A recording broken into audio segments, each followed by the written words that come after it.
fantastic. What is the biggest issue, the biggest problem facing football in the future?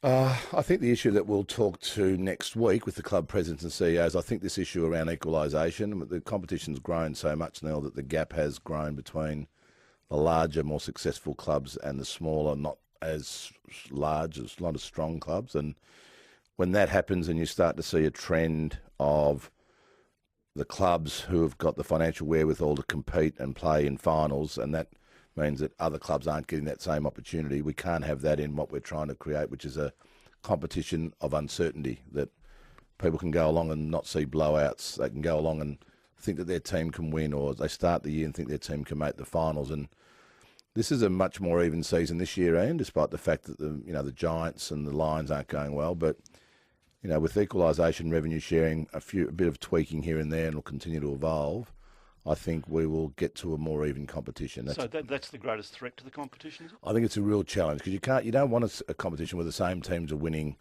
on a rotation basis every year the grand final, because people lose interest, you lose ratings, you lose viewership, you lose people attending the game. And then there are other challenges, Neil. There's challenges around affordability, there's challenges around the game itself.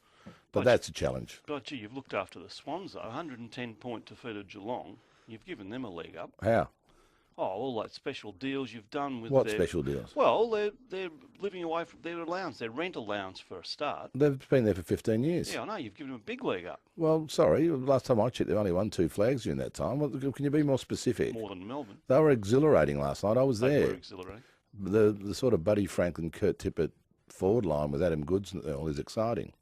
They're doing pretty well to have those two there, aren't they? Not many clubs could do that. Well, they are very good at approaching players and trading and getting into people's heads about why they should join a great club. But Neil, we help other clubs. We've helped Melbourne, we think. We've helped Port Adelaide turn it around.